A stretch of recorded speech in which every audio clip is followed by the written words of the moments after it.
What's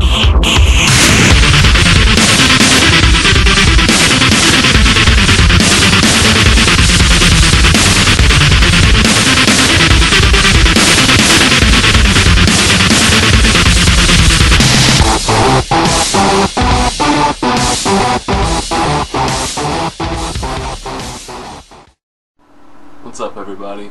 For today's gaming myth, I'm going to be talking to you about a huge urban legend and oddity in gaming culture known as Polybius. So, the story goes that in 1981, a game called Polybius was released in a very limited quantity to a few arcades in a suburb in Portland, Oregon. The game was a space shooter, and it featured a very, very intense strobe light effects as well as disturbing subliminal messaging. Now, supposedly, those who played the game experienced headaches, nausea, dizziness, difficulty sleeping, and aversion to video games. The myth becomes really interesting when we learn that supposedly men in black suits would occasionally enter these select arcades, quickly make their way to the Polybius machine, and collect hidden, unknown data from it, and then leave without saying a word. Among hundreds of theories about this occurrence and the game, the one that seems to circle around the most is government brainwashing or mind control.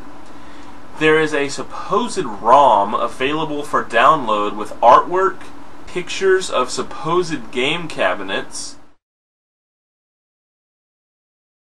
and even city and state approval seals, just to add to both the authenticity and legitimacy of this game really existing at some point in time. An interesting thing to note before I begin is that this myth was referenced in an episode of The Simpsons. Pretty cool. Well, I happen to have this supposed ROM downloaded, so let's take a look. Also, before we begin, if you are prone to epileptic seizures, please do not continue watching this video. Otherwise, hope you guys enjoy this. So, when we boot up the ROM, we are given a warning message, which is already odd, followed by a basic menu with some options you'd expect to be available to an arcade owner.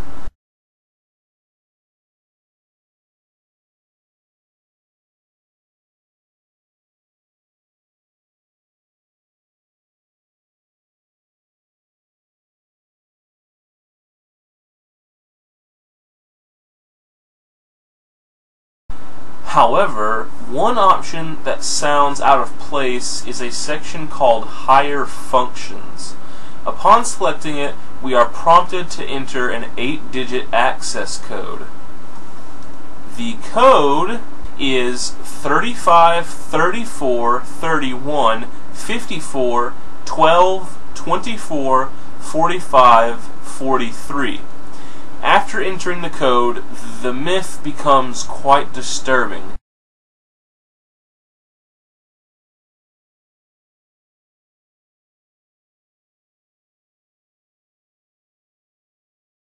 We are taken to a new screen that has some new creepy as hell options within it.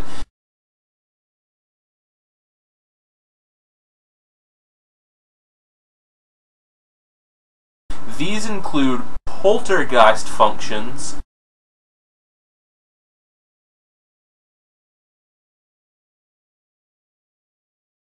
color strobe effects,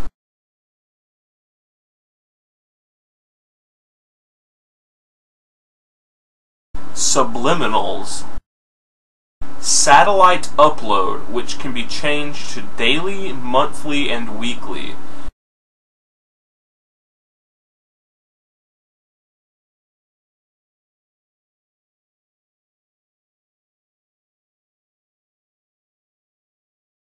REM imprinting, civil defense system, emergency broadcast, television and radio embedding options,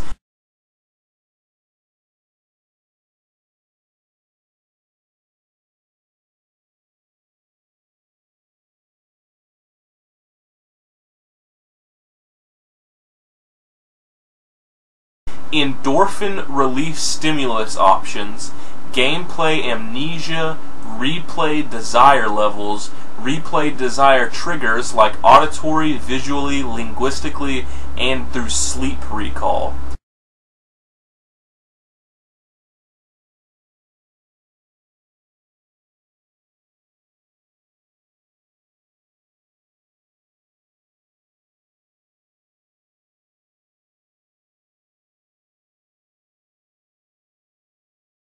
Civil obedience levels, hypersomnia, insomnia, narcolepsy, nightmares, night terrors, sleep paralysis, and disoriented arousal from sleep, as well as others, all including some extreme medical terminology.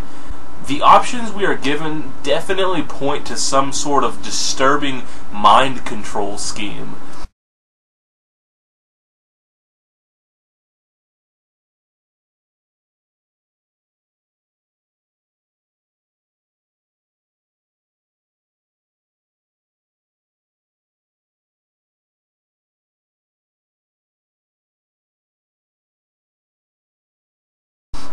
As the game boots, we can see some strange visuals and sound effects.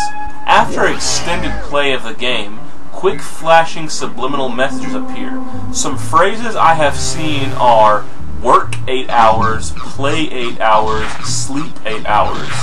No imagination, no thought. However, I was not able to play long enough to see and record these messages for myself, which brings me to my final topic of this myth.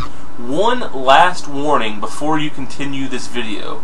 If you are prone to epileptic seizures, seriously, do not continue this video. I have never once experienced anything like an epileptic seizure, and after playing this game for only a few minutes, my eyes were incredibly sore, I had a headache, and my vision was momentarily extremely spinning after looking away from the screen.